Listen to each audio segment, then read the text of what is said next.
g'day mate. Today is a massive day and it is quite significant in the fact that we are going to learn how to do the back roll. Now I will always have a little bit of a soft spot for the back roll. The reason why is because it was my first invert. Now everybody remembers their first because it's almost like that time when you sort of break through the sort of beginner, basic wakeboard sort of entry-level tricks. And then when you can do your first invert, it's almost like you feel like you've actually finally made it. You've broken the shackles and you feel like you've accomplished something on the wakeboard. And I know for a lot of you, a lot of people sort of, I wouldn't say obsess about it, but they become so fixated on the first invert. And in all honesty, sometimes I think the first spin is probably a pretty significant thing as well, because they always say spin to win. But when it comes to flips, it's the show pony thing. It's the thing that will make people turn their head when they're looking at a wakeboarder from the beach. If you can do a flip, then you can basically walk around with your hands behind your back because you've made it. Anyway, let's get down to business as always, because like I say, this is a goodie.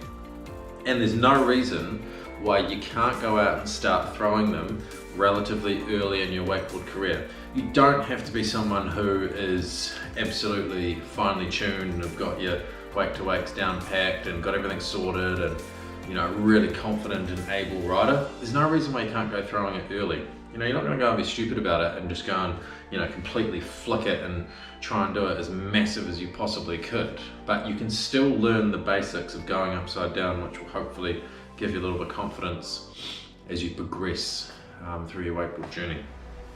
Anyway, enough of that. So starting out, where do we start? On the right hand side of the wake? Oh, funny you should say that. Same as every video, apart from toe side wake to wake. Anyway, lock the handle down. This is a biggie. You're cutting out onto your toes, and when you get to that point of, same story, different day, 10 to 15 feet, it doesn't really matter. You get to that point and you finally have this sort of moment where you're thinking, shit, I'm actually going to be trying an invert. And I remember myself, like that was freaking me out, because you look back at the wake and you think, I'm actually going to be going upside down. You can either take that fear and you can run away from it, or you can take it and you can embrace it. And that's a mental game, because that's what a lot of wakeboarding is.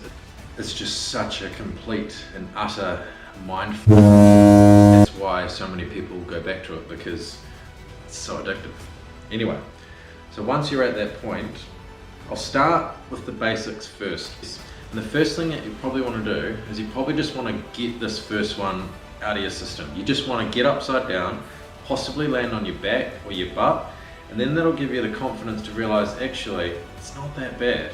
So once you get to your point, you're going to start gliding back into the wake. The key thing with the back roll is, as most things, has to be that progressive edge. So you got to build, build, build. And when you get to the top of that wake, it's almost like you're releasing the board out behind you. And the way you do that, if you want to start it with that low level landing on your back, you're going to lock the handle right on your front hip, as you probably do with most tricks that I've sort of taught you. So you lock that in real tight, and that doesn't leave there, okay? It stays there for that whole time. When you go to initiate the back roll, what you're doing, think of it almost like you're flicking the board up, sort of up in front of you and out the back. There's a couple of different ways you can do a back roll. There's a Mexican back roll, which, to be honest, I'd probably suggest don't go there. Again, that's probably personal preference, but for me, I find that your sort of traditional style of back roll, which is more of your roll, is a little bit easier, because you can sort of get it round back to the board a little bit easier than what you can with your traditional Mexican back roll, which, if you don't know what that is, just think of like a front flip on a trampoline. It's just sort of your head down into your knees. But your other style of back roll is sort of dropping your head and it's your roll. So once that board goes up and out, your head, so if you're regular, left foot forward, think of it like your right ear is going onto your shoulder. And when it goes onto your shoulder, you're looking up towards the sky. If you've got the handle right locked on your hip and you've got the right line tension as a result from your progressive cut, if you do those things and you release at the top of the wake, then that little wee flick, that little initiation will actually make you completely do that full revolution. During the flip, while you're upside down, you'll notice that your body position doesn't actually change too much. So it's all in the cut, the release and the takeoff, and the rest of it, you just hold on for dear life, not quite, but you hold on and stay in that position, and you'll flick around. Once you get to this point here, where you're fully upside down, what happens is you can actually start to look over your left shoulder, and that's when you can start to spot your landing. And it's something that happens naturally. So when I do it, I don't actually think, right, I'm at the halfway point of my trick, I'm upside down, what do I do next? Oh, I'll spot my landing. You know, it's human nature. It's like a reflex. You naturally, it's like putting your hands out if you fall over. It's just something that happens. So when you start to spot your landing, you lock eyes on it, and you don't take your eyes off that, because that's where your landing point is. The key thing is to keep that handle where it is. So sometimes you can let go of your backhand, which is okay.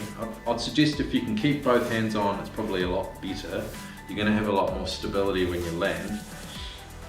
But once you've locked your eyes on that, it's very much just absorbing it, bending the knees and riding away. And the key thing, like I said, it's just going out and trying it. So if you do that a few times and you just get past that point of your head going upside down, and if you land on your back, that's fine. Often, a bit of advice I'll give is if you're landing on your back a few times, that's all good. So land on your back once, twice at the most.